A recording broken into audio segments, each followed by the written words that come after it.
Hello বন্ধুরা, তোমাদের CCC চ্যানেলে বিশেষভাবে স্বাগত জানাই। আমি সৃজন। আমি আজ তোমাদের সঙ্গে শতকরার এমন কিছু কিছু অঙ্ক নিয়ে এসেছি, যে অঙ্কগুলো প্রত্যেকটাই খুবই গুরুত্বপূর্ণ। তোমাদের যে সমস্ত পরীক্ষাগুলো আসছে, সেই সমস্ত প্রত্যেকটা পরীক্ষাতে দেখবে শতকরা থেকে একটার একটা কোশ্চেন এসেই থাকে। এবং এই ভিডিওটা দেখার পরে দেখবে তোমরা শতকরা থেকে যে কোনো প্রশ্ন আসুক না কেন, তোমরা এই ভিডিওটা দেখার পরে তোমরা সমস্ত শতকরা থেকে অঙ্ক করতে পারবে, এবং সেটা খুব শর্টকাট ট্রিক্সের মাধ্যমে, খুব কম সময়ের মধ্যে। তো চলো আমরা একে একে অঙ্কগুলো শুরু করি, দেখি খুব কম সময়ের মধ্যে কিভাবে অঙ্কগুলো আমরা সলভ করতে পারি।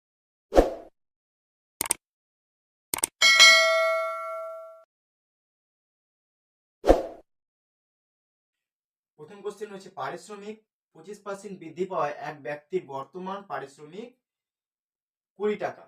তাহলে সে কোনো এক ব্যক্তি কাজ করেছে, তার বর্তমানে সে যে কাজ করে তার পারিশ্রমিক সে পায় 20 টাকা। তাহলে কতটা? 25% বৃদ্ধি পাওয়ার পরে কিন্তু কিন্তু বলেছে বৃদ্ধির পূর্বে, তাহলে 25% বৃদ্ধির পূর্বে মানে আগেই সেই ব্যক্তির পারিশ্রমিক কত ছিল। তাহলে 25% বৃদ্ধি হওয়ার আগেই সেই ব্যক্তির পারিশ্রমিক কত ছিল, এটা আমরা বের করব। এইগুলো আমরা বের করার জন্য কি করব? প্রথমে দেখতে হবে কত টাকা বলেছে।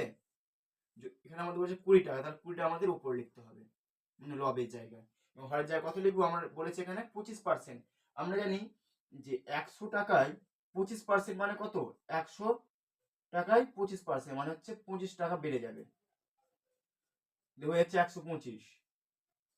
এবং যদি 25% হ্রাস হতো, তাহলে কি করতাম? এটা আমরা 100 থেকে 25টা আমরা মাইনাস করে ফেলতাম, দেখো তো 75 টাকা। যেহেতু আমাদের বৃদ্ধি বলেছে, তাই আমাদের কত হবে? আমাদের বৃদ্ধি হবে 125 টাকা। এবারে এটা আমাদের কি করতে পারি? যেহেতু আমাদের শতকরায় আমরা অঙ্কগুলো করছি, তাই সবসময় আমাদের 100 দিয়ে আমাদের কি করতে হবে? গুণ করতে হবে। তো কাটাকাটি করি আমরা। এটা হচ্ছে 5 25 100, 125, আর 4 25 100, 5 4 4 16। বর্তমানে সে 20 টাকা পায়, কিন্তু সে পূর্বে কত পেত? 16 টাকা পেত। দেখতে পাচ্ছি খুব কয়েক মিনিটের মধ্যে কিন্তু আমরা অ্যান্সারগুলো পেয়ে যাচ্ছি। এবার দেখো 2 নম্বর প্রশ্নটা কি বলেছে? দুটি সংখ্যার তৃতীয় সংখ্যা থেকে যথাক্রমে 8% এবং 32% বেশি, তবে প্রথম সংখ্যাটি সংখ্যার কত শতাংশ? তাহলে এটা বের করছি। দেখো বলেছে 8%। 8% মানে কত? এখানে বলেছে দেখো বেশি কিন্তু বলেছে। 8% বেশি মানে কত? 100 টাকা ছিল, 8% বৃদ্ধি পেয়েছে, মানে কত? 108। এবং কত? এখানে বলেছে 32%। আমাদের কি অঙ্ক বলেছে সেগুলো দেখতে হবে, তার সঙ্গে আমাদের কত পার্সেন্টেজ বৃদ্ধি বা কম সেটা যখন বলবে তখন সেইগুলো আমাদের বেশি বেশি ফলো করতে হবে। লেখা অনেক কিছু দেয় আমাদের হতভম্ব করার জন্য, অনেক বড় লাইন দিয়ে দেয়, দিয়ে বলে যে এটা থেকে তোমরা অ্যান্সারটা বের করো। তো সেখানে আমাদের খুব সমস্যা হয়ে দাঁড়ায়। তো আমরা কি করব? যে পার্সেন্টেজ গুলো প্রথমে আমরা দেখব, এবং বৃদ্ধি বলেছে না হ্রাস বলেছে, বেশি বা কম এগুলো বলে থাকে, তখন আমরা কিভাবে উত্তরগুলো বের করব। এইগুলো বের করার জন্য কি করব? প্রথমে বলেছে এই 8%। 8% বৃদ্ধি মানে বেশি, দুটো বেশি বলেছে, তাহলে 8% বেশি মানে কত? 108, তাই তো। আর এখানে বলেছে 32% বেশি মানে কত? 132। অঙ্কটা কাটাকাটি করি। কি বলেছে? পার্সেন্টেজ করতে বলেছে এটা আমাদের, তাই তো। তাহলে আমরা কাটাকাটি করি। এটা 4 দুগুণে 8, 4 7 28, আর এটা হচ্ছে 3 4 12, 3 4 12, 3 নং 3 নং 27, 3 11 33। তাহলে এটা হচ্ছে আমাদের 900/11। এটাকে আমরা ফ্র্যাকশনে ভেঙে নিতে পারি 900টাকে। দিয়ে এটা হচ্ছে 8 11 88, 2 0, 11কে 11 9, 9/11। এটা হচ্ছে সঠিক অ্যান্সার হচ্ছে 81/9 বা 900/11, যেটা আমাদের দিবে সেটা আমরা অ্যান্সার করে নিতে পারবো। এবার এখানে যদি বলি, এরকম তো অঙ্ক আমাদের দেয়, ঠিক আছে। এবার এখানে আমাদের বেশি বলেছে, এবার যদি আমাদের কম দেয় তবে আমরা কি করব সেটা আমি তোমাদের করে দেখাচ্ছি। এখানে বলেছে বেশি, তাহলে আমরা বেশিটা করে দেখালাম। এবার যদি কম বলতো, একই রকম ভাবে আমরা মানগুলো কি করতাম? কমিয়ে ফেলতাম। তাহলে কি আমাদের একটা কথা মনে রাখতে হবে, যেই মানটা সব থেকে কম সেই মানটা কিন্তু সবসময় উপরে হবে। কি বললাম? এই অঙ্কগুলো করার সময় যে মানটা সব থেকে কম, যেমন বললাম আমি যে 8% যদি হ্রাস করতো বা কমে যেত তখন কত আসতো, তাহলে 8% যদি কম হতো মানে 100 মাইনাস 8 কত হচ্ছে, তখন 92 হয়ে যাচ্ছে। এবং যদি বলে 32% হ্রাস, তাহলে কত হতো, তাহলে 32% হ্রাস এটা হয়ে যেত 68 হয়ে যেত, তাই তো। সব থেকে সংখ্যা তাহলে কোনটা কম হচ্ছে, 68টা কম হচ্ছে, তাহলে এই সংখ্যাটাই তোমাদের উপরে করতে হবে। তো করি চলো, এটা যদি আমাদের বেশি না করে কি করতো, কম হতো, তাহলে করতাম আমরা এই 68টা উপরে আর নিচে হতো 92। সেম একই রকম পার্সেন্টেজ বললে আমরা কি করবো, শতকরা করে ফেলবো এটাকে আমরা। চলো এটা আমরা কাটাকাটি করি, দেখো 4 দিয়ে কাটাকাটি করলে কত হয়, 4 দুগুণে 8, 3 4 12, এটাকে যদি কাটা যায় 4 একে 4, 4 7 28, তাহলে এটা হচ্ছে আমাদের 1700/23। দেখতে পাচ্ছি আমাদের অ্যান্সার কিন্তু বেরিয়ে গেছে। পরে দেখো 3 নম্বর অঙ্কটা আমি রেখেছি, সেই অঙ্কগুলো একই রকম। 3 নম্বর অঙ্কটা রেখেছি, দেখো চিনির বাজার দাম যদি 25% বৃদ্ধি পাওয়ায় একটি পরিবারে খরচ একই রাখতে কতটা চিনি বরাদ্দ হ্রাস পায়। যেমন ধরো আমার যদি আজকে আমার 100 টাকা ইনকাম হয়, আমি 100 টাকায় আজকে আমি 1 কিলো চাল কিনতে পারতাম। যদি আমার সে চালের দাম যদি বৃদ্ধি পায়, তবে কি হবে, আমি 100 টাকা ইনকাম, সেই 1 কিলো যে চালটা সেটা কি করবো, আমি কম আর নিতে হবে, আমাকে বেশি তো নিতে পারছি না। আবার যদি যখন আমার ইনকামটা বেশি হবে, 100 থেকে 200 টাকা যখন আমার ইনকাম হবে, তখন আমি সেটা বেশি আবার কিনতে পারবো। তো এখানে কি বলেছে, একই রকম ভাবে চিনির বাজার দাম যদি 25% বৃদ্ধি পাওয়ায় একটি পরিবারের খরচ একই রাখতে, মানে খরচটা কত থাকবে তার, 100 টাকা যদি থাকে তাহলে 100 টাকায় থাকবে, এবং তার চিনির বরাদ্দ মানে চিনি তাহলে যে কতটা যতটা ব্যবহার করে তার থেকে তাহলে কি করবে, সে কম ব্যবহার করবে। তাহলে এটা আমি কি করবো, আমরা প্রথমে যেহেতু বলছি 25% বৃদ্ধি, তাহলে কি করবো আমরা, নাম্বার যখন দেখবে যে কোনো পার্সেন্টেজ একটা কোনো পার্সেন্টেজ থাকবে, তখন এসব করার নিয়ম হচ্ছে 25 রয়েছে তো 25 তুমি রেখে দাও প্রথমে, তারপরে কত পার্সেন্ট বৃদ্ধি বলেছে যেহেতু, তাহলে 25% বাড়িয়ে দাও, এটাকে 125 করে দাও। পার্সেন্টেজ যেহেতু অঙ্ক, আমি এখানে 100 লিখে দিই, এখানে ছিল 1, এখানে রয়েছে 5, 5 20 100, তাহলে আমাদের কত পার্সেন্ট এটা কমাতে হবে, 20% আমাদেরকে কমিয়ে দিতে হবে। আবার একই রকম ভাবে যদি বলে আমাদের 25% হ্রাস পেয়ে যায়, তাহলে আমরা কি করব, আমরা তো হ্রাসও দেয় বৃদ্ধিও দেয়, তাই তো। তো বৃদ্ধিটা তো আমরা এখানে করে দেখালাম, এবার যদি আমাদের হ্রাস দিয়ে দেয় তখন আমরা কি করব, যদি হ্রাস দিয়ে দেয় তখন আমাদের এটা 25 টাকা তো করে থেকে যাচ্ছে। তাহলে এবার যদি 25% হ্রাস পায় তখন কি হবে, 100 মাইনাস 25 মানে হচ্ছে 75। এটাকে পার্সেন্টেজ যদি বের করতে হয় তাহলে কি করতে হবে, 100 দিয়ে আমাদেরকে গুণ করতে হবে, তাহলে এটা হচ্ছে 1, এটা হচ্ছে 3, তাহলে হচ্ছে 100/3। তাহলে এটা কাটাকাটি করলে হয় 100, আমি এখানে করে নিচ্ছি, 3 তিরিখে 9, 1 9 0, 3 তিরিখে 9 1, মানে 33 পূর্ণ 1 1 3, এটা হচ্ছে আমাদের সঠিক অ্যান্সার। দেখতে পাচ্ছি তাহলে বৃদ্ধিও আমি এখানে করে দেখিয়েছি, হ্রাসও কিন্তু করে দেখিয়েছি, দু রকম, একটা অঙ্ক থেকে আমি তোমাদের দু রকম ভাবে অঙ্কগুলো করার চেষ্টা করছি। এবার দেখো 4 নম্বর অঙ্কটা কি বলেছে, একটি সংখ্যাকে প্রথমে 12% বৃদ্ধি 12% বৃদ্ধি বলেছে এবং পরে 12% হ্রাস করেছে, করা হলে মোটের ওপর সংখ্যা কত শতাংশ হ্রাস পাবে। তাহলে দেখো কিন্তু প্রথমে কিন্তু 12% বৃদ্ধি হয়েছে, বৃদ্ধি হওয়ার পরে পরে কিন্তু 12% আবার হ্রাস পেয়েছে। তো এই ধরনের করার জন্য একটা মাদার ফর্মুলা রয়েছে, সেটা হচ্ছে প্রথমে হচ্ছে 12% বৃদ্ধি পেয়েছে মানে প্লাস, আর 12% হ্রাস মানে -12।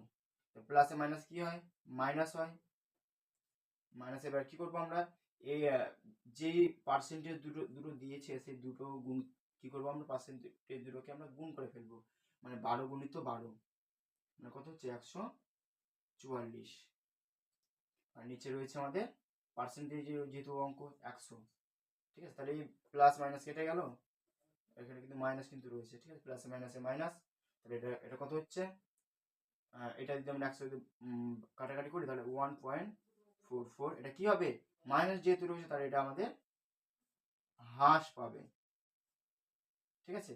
এবার একই রকম ভাবে যদি বলে যে দুটোই বৃদ্ধি, তখন কি করব, দুটো যদি বৃদ্ধি বলে থাকে তাহলে একই রকম ভাবে দুটোই বৃদ্ধি করে ফেলবো। যদি আমরা বৃদ্ধি করি 3 রকম ভাবে করে দেখাচ্ছি। যদি বৃদ্ধি বলে থাকে এটাও বৃদ্ধি এটাও বৃদ্ধি, তখন কি করব, তখন আমরা কি করব, এটাকে আমরা বাড়িয়ে দিই। সেম একই রকম ভাবে প্লাস বলেছে 12, আবার প্লাস 12, তাই প্লাসে প্লাসে কত হয়, প্লাসে প্লাসে প্লাস হয়, মানে যোগে যোগে যোগ হয়। এটা গুণ করে কত হয়েছে 144, আর নিচের হবে 100। তাহলে এটা হচ্ছে 12 12 24। এটা যদি আমরা কাটাকাটি করি 4 3 4 12, আর 4 3 4 12, আর 4 6 24, আর 25 100, তার 25 100। তাহলে এটা হচ্ছে আমাদের 24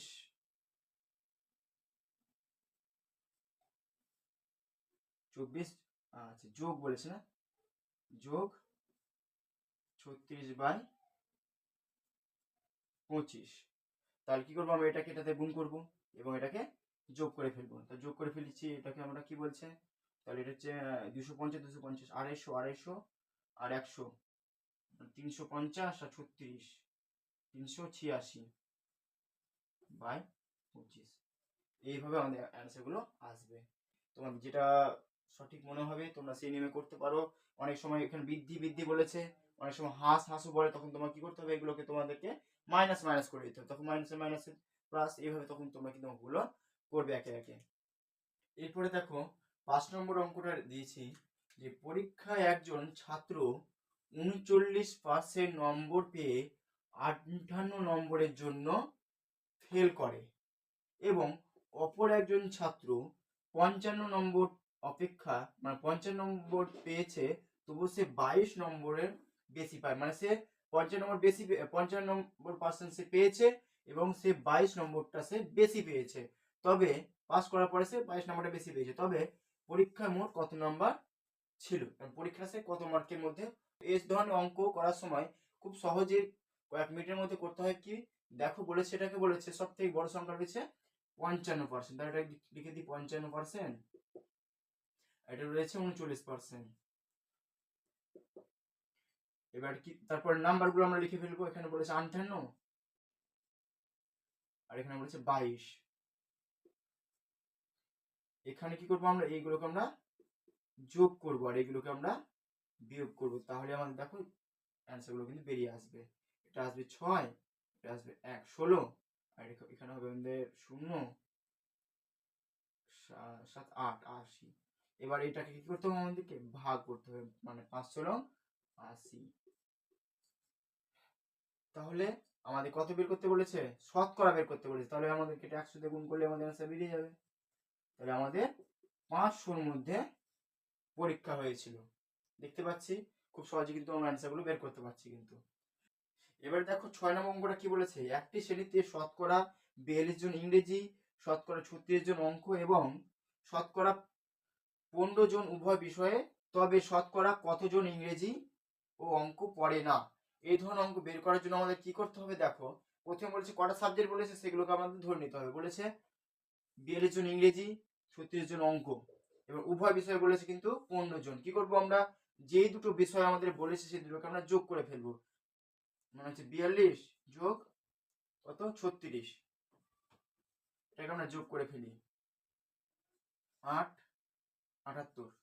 এবার যে বিষয়টা উভয় বিষয় যখন বলবে সেই উভয় বিষয়টা কি করতে হবে, আমাদের আমরা বিয়োগ করে ফেলবো 3 6 63। এটা হচ্ছে আমাদের টোটাল 63 জন সেই বিষয়ে পড়ে। এবার বলেছে কি আমাদের পড়ে না কতজন, তাহলে 100 জন থেকে আমাদেরকে বিয়োগ করতে হবে। 100 মাইনাস 63 সমান হবে 37। ঠিক আছে, হ্যাঁ 37। তাহলে আমাদের সঠিক অ্যান্সার হবে 37। যদি বলতো যে কতজন ইংরেজি এবং অঙ্কে পড়ে, তবে কিন্তু আমরা বলতাম 63 জন। এবার বলছে পড়ে না, যদি কতজন পড়ে না শতকরায়, তাহলে শতকরা 63 জন যেহেতু পড়ে, 63 জনকে আমরা বাদ দিয়ে দিলাম, তাহলে কত পার্সেন্ট পড়ে না, 37 জন তারা কিন্তু পড়ে না। তো এই ছিল আমাদের আজকের 6টা প্রশ্ন। আজকে 6টা প্রশ্ন আশা করছি তোমরা মন দিয়ে দেখেছো এবং এই 6টা অঙ্ক করার পরে দেখবে তোমরা শতকরা যে কোনো অঙ্ক দিক না কেন এই অঙ্কের যেসব ফর্মুলাগুলো দিলাম আমি, সেই ফর্মুলা থেকে তোমরা সমস্ত অঙ্কই করতে পারবে। তো আশা করি তোমাদের ভালো লেগেছে। ভালো লেগে থাকে অবশ্যই একটা লাইক করে দাও এবং তোমাদের যেসব বন্ধু বান্ধবী যারা রয়েছে তাদেরকে এই ভিডিওটা শেয়ার করে দাও। তাকে সাবস্ক্রাইব করে রাখো যাতে আমি এই ধরনের কোনো ভিডিও পোস্ট করা মাত্রই সবার আগে নোটিফিকেশন তোমার কাছে চলে যাবে। তো অবশ্যই ভালো থেকো, সুস্থ থেকো, ধন্যবাদ।